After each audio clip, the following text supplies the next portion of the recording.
2019년 9월 13일 금요일 돈다방 미쓰리 시작하겠습니다. 오늘 추석이고요. 사실 저는 추석이라는 생각보다는 올 가을이 좀 길겠구나라는 생각을 했습니다. 사실 여러분들 기억하실지 모르겠습니다만 작년에도요. 가을이 좀 길었어요. 그래서 방송에서 여러분 예전 같았으면 늦더위가 기승을 부린다. 뭐 이런 늦더위가 10월 달까지 갈 것 같다. 가을이 없어진다. 이런 뉴스를 접했을 텐데 작년 가을은 좀 가을이구나라고 느꼈던 그런 시간이 길었던 걸로 기억하고 있거든요. 근데 올해는 더더욱 태풍 링링 때문에 그리고 가을 장마 때문인지 모르겠습니다만 사실 지금 9월 중순에도요. 막 더워야 되는데 바람이 참 많죠. 예, 물론 햇살은 좀 뜨겁긴 하지만 바람이 좀 강해서 선선하고 선선함을 넘어서서 약간 쌀쌀함을 느낄 수 있는 그런 가을이 올해 지금 진행이 되고 있습니다. 저는 개인적으로 가을을 좋아해서요. 작년에 이어서 올해도 가을을 충분히 만끽하겠구나라는 생각을 하게 됩니다. 여러분들 중에 혹시 이 소송을 한번 해보신 분들, 그런 분들은요, 주변에서, 야, 법대로 하자, 법대로. 이렇게 얘기하시는 분들을 보면, 아이고, 어리다, 철없다라고, 고개를 절레절레 지실 겁니다. 우리가 참 법대로 하자라는 이야기를 자주 하죠. 그죠? 그런데, 소송을 한번 해보신 분들은요, 그런 이야기 잘 못하십니다. 왜냐하면, 내가 억울하니까, 그리고 나한테 유리하게끔, 그리고 뭔가 합리적인, 아주 제대로 된 뭔가 결정을 보기 위해서 우리는 어떠한 문제가 발생됐을 때, 그리고 그 문제를 해결할 수 있는 방법이 좀 막막할 때, 우리는, 법원이라는 곳을 가게 되죠. 근데 이 법률 용어도 주식 용어, 경제 용어와 못지않게 매우 어렵고 복잡해서 우리는 대신에 이제 변호사를 찾아가게 됩니다. 그럼 변호사분들은 또 이길 수 있습니다. 뭐 어렵지만 최선을 다하겠습니다. 뭐 이런 식으로 이제 나 소송할 거야라고 마음을 이제 가지고 가신 분들을 그렇게 이제 독려하죠. 근데 소송을 막상 시작을 해보면은요, 생각보다 길어지고요. 그리고 뭔가 내가 생각했던, 난 분명히 억울하기 때문에 내가 이거를 소송을 통해서 법원에서 판결을 받으면 나의 억울함이, 나의 결백이 해결될 거야 라고 장밋빛 그림을 그리신 분들이 소송이 진행되면서 뭔가 상황이 좀 이상하게 돌아가네. 뭐 이런 생각을 하시는 분들이 많으십니다. 그리고는 그 소송이 뭐 짧으면은 뭐 몇 개월, 그러나 길게는 몇 년씩 가는 소송이 있거든요. 그러면 몇 년이 지나서 그 어떤 소송 결과가 딱 나왔을 때, 그 결과가 내가 몇 년 전에 생각했었던 나의 결정대로 나오던 아니면 뭐 생각보다 덜 승소했던 가장 먼저 드는 기분이 뭐냐면요. 나 그동안 뭐 했냐? 허무하고요. 좀 그렇습니다. 그거는 글쎄요. 소송을 해보신 분들만이 어떤 느끼실 수 있는 그런 감정들이 있거든요. 제가 방송에서 가끔씩 이 남자의 바람에 대한 이야기를 해드리면서 나중에 쓴웃음을 짓는 게 바람이지만 그 당시에는 정말 하늘만이 허락한 사랑이다. 그렇게 생각하는 게 남자들의 바람이다. 이런 표현을 해드리지만 바람과 또 이런 소송과는 조금 다른 거라고 생각을 합니다. 몇 년 동안 소송을 이제 이어가면서 한마디로 지치는 거죠. 빠른 결과를 내기 위해서 올바른 결론도 중요하지만 내가 이겨야 되는, 내가 손해보지 않는 결론도 중요하지만 사실 어쩌면 우리가 법원을 찾게 되는 이유가 좀 빠른 판단을 통해서 빠른 결론을 내어주십시오. 뭐 이런 거를 바라고 법원에 찾아가시는 분들이 많으시지만 실질적으로 소송을 하다 보면 그렇지 않습니다. 그래서 소송이 길어지면 길어질수록 나중에 그 소송의 결과가 뭐 승소를 하던 뭐 패소를 하던 뭐 반승소를 하던 일단 가장 먼저 드는 생각은 아휴 끝났다 이런 생각과 함께 아휴 그동안 뭐 했냐 이런 생각. 어찌 보면 그렇게 오랜 동안 시간을 끌면서 승소를 한 분들은 흔히들 상처뿐인 영광이라는 얘기를 하거든요. 그 오랜 시간 동안 그 소송에 이제 신경 쓰면서 여러 가지 많은 것들에 대한 기회비용을 놓치게 되고요. 그리고 거기에 관련된 소송 비용도 많이 들어갑니다. 예. 그래서 상처뿐인 영광이라는 이야기를 많이 하는데, 제가 오늘 왜 소송에 대한 이야기로 돈다방 미스리의 포문을 열고 있냐면, 돈다방 미스리에서 미국과 중국의 무역 분쟁은 지리멸렬하게 끝날 것이다 라는 이야기를 전해드리고 있잖아요. 그리고 지난번에 8월 말에 8월 29일 날 트럼프 대통령이 뭐 오늘 뭐 어떤 뭐 다른 어떤 각도의 어떤 협상이 진행되고 있다 뭐 막 이런 얘기 하면서 미국과 중국의 무역 협상의 기대감을 키웠습니다만 사실 9월 초에 약간 실망했던 이유가 뭐냐면 미국과 중국이 뭔가 얘기를 한다고 하는데 9월 1일 날 부과하기로 했던 관세를 그냥 부과하네? 쟤네 뭐 하는 거야? 라고 실망을 했었죠. 근데 제가 그 8월 말경에 트럼프 대통령이 주가 하락이 겁나서 그렇게 29일 날 뭐 오늘 당장 무슨 협상이 진행되고 있다 이렇게 뻐꾸기를 날릴 때 분명히 9월 달 관세는 예정대로 진행이 될 것이다. 그러나 트럼프 대통령이 이제 종이호랑이가 됐기 때문에 한 발씩 양보를 하는데 그 양보는 9월 1일 날 부과하기로 했던 관세를 철회시켜주는 것이 아니라 10월 1일부터 2,500억 달러에 대한 관세가 25에서 30%로 인상되는 거를 지연해 주는 것만으로도 30%를 당장 반영하지 않는 것만으로도 두 나라가 뭔가 이렇게 협상하는 것처럼 보이고 그렇게 되는 거다라는 이야기를 해드렸습니다. 그죠? 어쩌면 여러분 9월 13일 날 아침에 눈을 떠서 아니면 9월 12일 날 우리나라 주식시장은 열리지 않았습니다만 뭐 중국 증시라든가 다른 나라 증시를 확인하시면서 와 미쓰리가 귀신은 귀신이다라고 생각하셨을 겁니다. 그죠? 제가 예상한 대로 정확히 10월 1일부터 부과되는 관세 연기됐죠?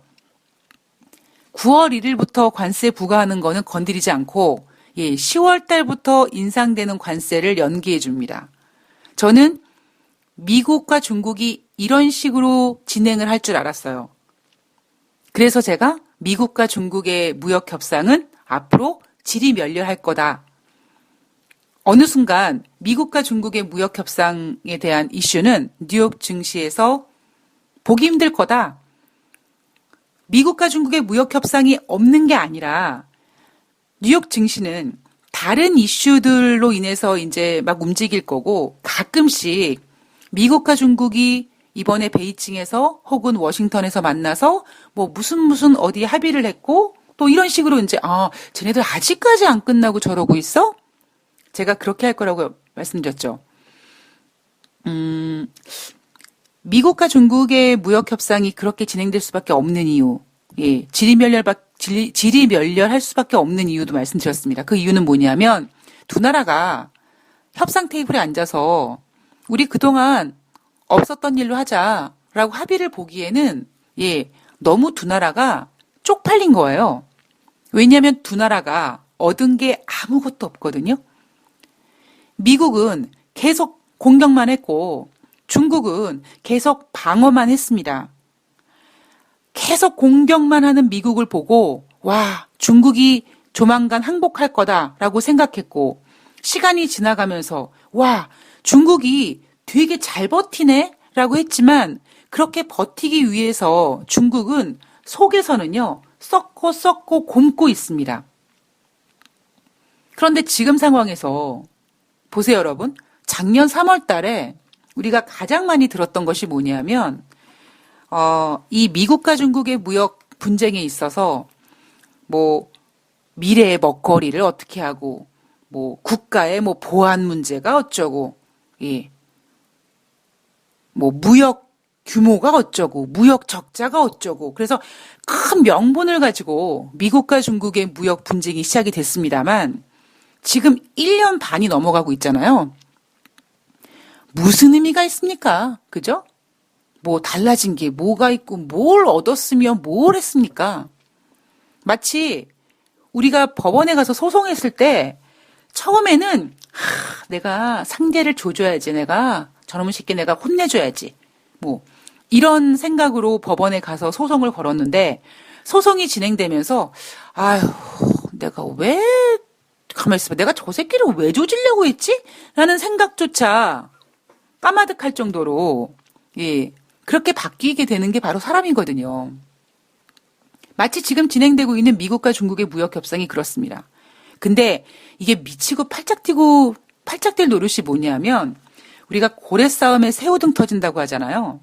그러면 물론 미국과 중국 지네들도 허무하겠죠. 그죠? 그런데 그 사이에 이 등 터진 새우들은 도대체 무슨 죄입니까? 우리가 어떤 전쟁이 일어났을 때요. 얼마나 많은 명분을 가지고 서로 죽기 살기로 싸웁니까? 근데 전쟁이 막 진행되고 나중에 전쟁이 끝나면 결국 지네들은 뭐 어떠한 뭐 이유로 이렇게 뭐 휴전하고 협상하고 뭐 그러지만 결국 그 전쟁을 통해서 수많은 인명이, 예, 생명을 잃게 되고 수많은 뭐 어떤 재산이 손실되고요. 그 임진왜란 같은 경우도 임진왜란이라고 하지 않고 조일전쟁이라고 하죠. 조일전쟁 같은 경우도 사실 처음에야 이 도요토미 히데요시가 얼마나 큰 명분을 가지고 조선을 침범했습니까? 그리고 그 도요토미 히데요시 밑에 있는 그런 장수들은 얼마나 그 대의를 가지고 목숨을 걸고 싸웠잖아요. 근데 조일 전쟁이 쭉 진행되다가 갑자기 도요토미 히데요시가 죽어버렸거든요. 그래서 그 장수들이 얼마나 멘붕이었겠습니까? 도대체 우리 그동안 뭐 한 거지? 그래서 제가 미국과 중국의 무역 분쟁은 지리멸렬할 거다고 말씀드렸던 이유가 바로 그거고요. 제가 쓰고 있는 그 시나리오에서 이것들이 지리멸렬하게 이제 할 텐데 지리멸렬하게 하기 위해서 9월달 관세는 건드리면 안 되는 거였죠. 왜냐하면 어떤 분들은 이렇게 생각하실 수도 있을 거예요. 9월달 관세가, 그러니까 9월달 관세를 적용받는 제품들이 소비재가 큰 비중을 차지하고 있는데 당장 그 관세를 철회시켜주거나 인하시켜줘야지만 어떤 경제 회복이 도움이 되지 않겠냐, 이런 되게 똑똑한 생각을 하시겠지만 저는 사람은 똑똑하면 안 되고 지혜로워야 된다고 생각하거든요. 근데 이거죠. 9월 1일 날 관세를 철회해줘 버리면 미국과 중국 두 나라가 쪽팔리는 거예요. 뭐 장난하나? 쟤네 뭐 아니 9월 달에 관세하기로 하면서 뭘 또 철회하고, 야 니네들이 지금 둘이 뭐 하냐? 이렇게 두 나라가 쪽팔리지 않기 위해서 9월 달 관세 인상은 그냥 유지하고 대신 10월 달에 30%로 인상될 거를 연기해 줬죠. 저는 사실 지난번에 이 3천억 달러에 대한 관세를 9월 1일부터 다 부과하지 않고 그거를 또 쪼개가지고 뭐 블랙 프라이데이를 비롯해서 소비 시즌까지 예상해서 그 노트북이라든가 스마트폰 같은 것들, 그런 것들 12월 15일부터 관세 부과하기로 해서 3천억 달러를 쪼갰잖아요. 그래서 제가 그때 쪼개는 순간부터 아이고, 저것들이 저렇게 쪼개면서 관세 인상을 딜레이 시켜주고 그러면서, 질이 멸렬하게 가겠구나라고 생각을 했었거든요. 여하튼, 예, 미국과 중국의 무역 협상은 이렇게 진행되고 있습니다. 예, 질이 멸렬하고 있죠. 그래서 여러분들께서, 미쓰리, 악재가 보이지 않네, 정말? 라고 말씀하시는데, 저는 지금 미국과 중국이 저렇게 뭐 협상의 진전을 이룬다라고 하지만, 이게 별로, 이렇게 똥꼬발랄하게, 예, 유후! 이 문제가 해결됩니다. 이렇게 좋아하지도 않습니다. 왜냐하면 다 예정돼 있었던 일이거든요. 자, 오늘 돈다방 미쓰리에서는요, 9월 12일 목요일 뉴욕 주식시장 마감 현황을 살펴볼 거고요. 이날 있었던, 예, 그 장밋빛 전망들에 대해서, 예, 또 미쓰리는 여러분, 뭐 좋은 건 좋은 건데 우리 좋은 것만 보기 전에 이런 면도 한번 봅시다. 이런 것도 있습니다. 라는 거를 좀 체크해보는, 예, 그런 시간을 가져보도록 하겠습니다.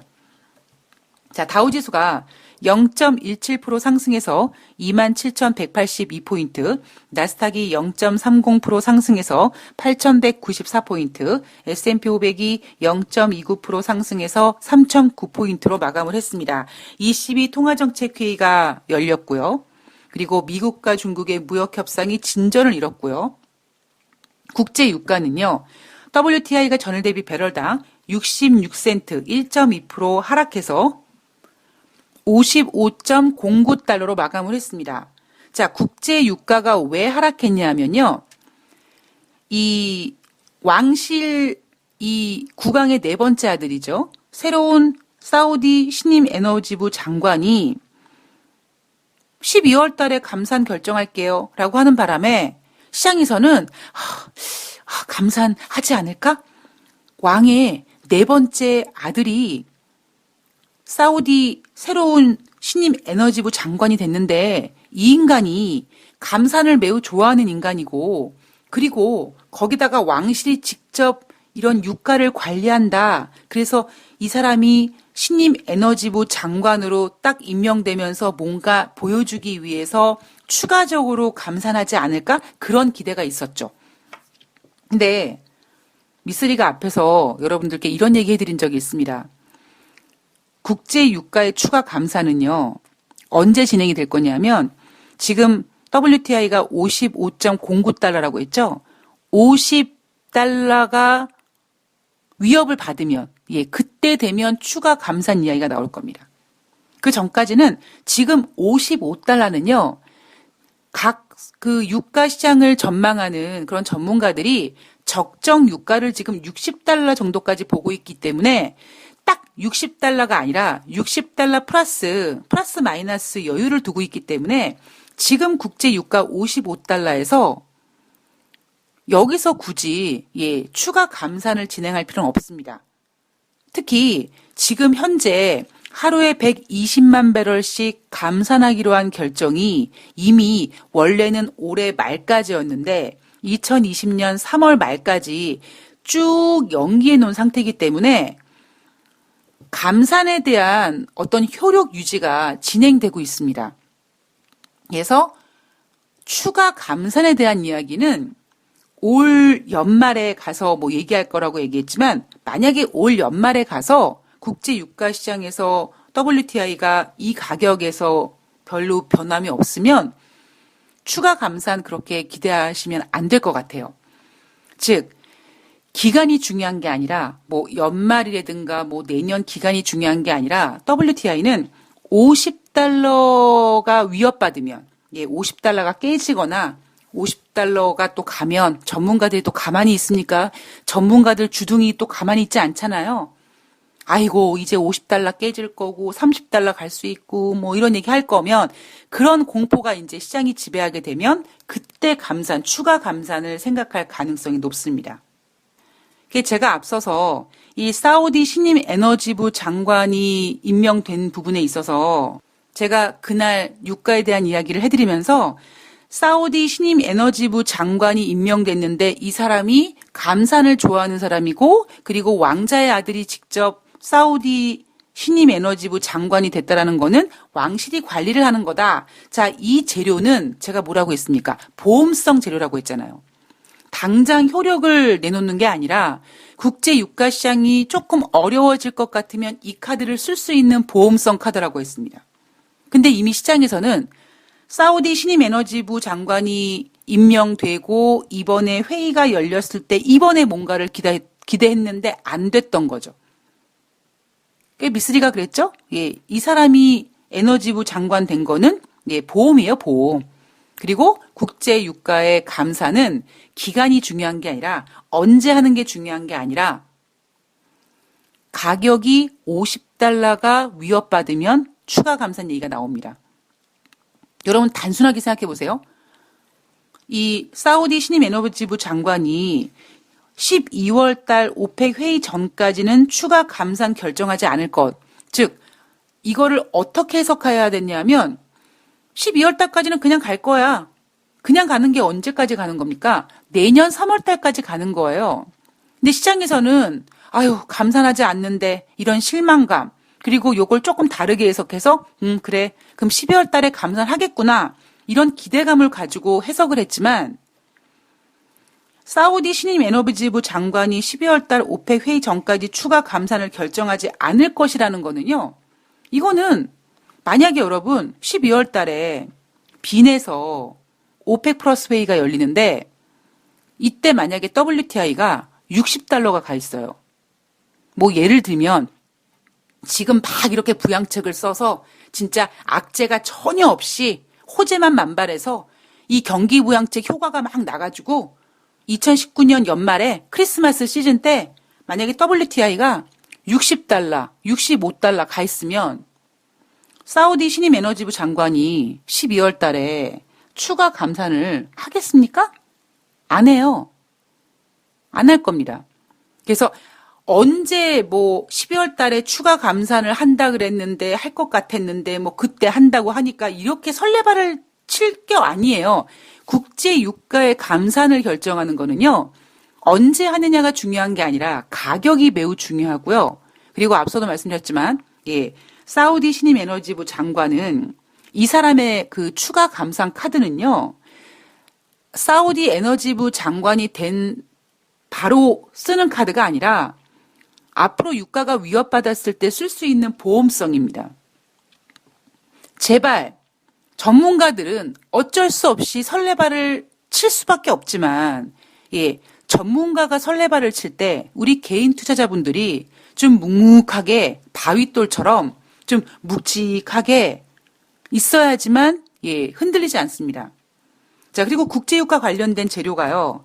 이 오펙과 비오펙 산유국들로 구성된 오펙 플러스 이 회의가 열렸죠. 12일 날 열린다고 어제 말씀드렸습니다. 자, 감산 합의 철저히 지키자라는 성명을 발표했습니다. 열심히 하루에 120만 배럴씩 감산하고 있지만 지금 현재까지도 석유 재고가 5년 평균을 여전히 상회 중이다. 여전히 재고가 많이 좀 초과되고 있는 부분이 있다. 거기에다가 오만의 에너지 장관이 2020년 전망은 그리 좋지 않다라고 했습니다. 2020년 전망은 좋지 않다라고 하는 이유는 뭐냐면 당장 뭐 국제에너지기구라든가 뭐 에너지정보청 이런 곳에서 올해 원유 수요 증가 전망치를 계속 하향 조정하고 있잖아요. 그죠? 뭐 다행히 이날은 IAEA에서 올해 원유 수요 증가 전망치를 110만 배럴로 유지하기로 했고 내년도 원유 수요 증가 전망치를 130만 배럴로 유지하기로 했습니다. 그러나 앞서서 발표한 뭐 에너지 정보청이라든가 오펙 보고서를 보면 기존에 전망했던 수요 전망치보다 8만 배럴이든 뭐 10만 배럴씩 이렇게 하향 조정을 했습니다. 그래서 오만의 에너지 장관이 내년도 전망이 좋지 않다라고 얘기한 거는 미국이 생산량을 계속 늘리고 있고 근데 미국도 생산량이 분명히 줄어들고 있습니다. 예, 원유 시축의 가동 건수가 제가 체크했을 때 지금 이미 100개 이상이 줄어들고 있고요. 문제는 뭐냐면 이란과 미국이 대화를 할 경우에 이란산 물량이 풀릴 수 있다는 거죠. 거기에다가 이란산 원유를 비축해둔 러시아가 이 원유를 풀어버리면 공급이 초과될 수 있다. 지금 미국과 이란 간의 대화가 어떤 그 전쟁에 대한 정치적인 문제는 해결되는 것처럼 좋은 재료이긴 하지만 유가 시장에서는 오히려 유가를 하락시킬 수 있는 재료가 될 수 있다는 겁니다. 그래서 오만의 에너지 장관이 내년도 전망이 좋지 않다라고 한 거는 미국이 증산하고 있고 이란 물량이 풀릴 수 있고 거기에다가 내년도 원유 수요량이 지금 계속 기존 전망치보다 하향되고 있다라는 점, 이런 점들이 걱정이 된다라고 보고 있는 거죠. 그래서 지금 너무 걱정스러우니까 혹시 이번 사우디 신임 에너지부 장관이 임명된 다음에 바로 이번 오펙 플러스 회의에서 내년도 3월 달까지 하루에 120만 배럴씩 감산하기로 한 거를 뭐 한 200만 배럴 이렇게 늘리지 않을까 이런 기대를 했었습니다만 12월 달에 가서 결정하겠다라는 뜻입니다. 즉, 이 사우디 신임 에너지부 장관 이야기를 잘 해석해야 돼요. 12월 오펙 회의 전까지 추가 감산 결정하지 않을 것이란 얘기가 12월 달에 추가 감산을 하겠다는 얘기가 아니에요. 그때 가서 가격을 보고하겠다라는 겁니다. 제가 말씀드렸죠? WTI가 $50가 위협받으면 감산 얘기 나옵니다. 그러나 그 전까지는 감산 이야기 나오기 쉽지가 않아요. 자, 경제 지표는요. 8월달 소비자 물가지수가 전월 대비 0.1% 증가했고요.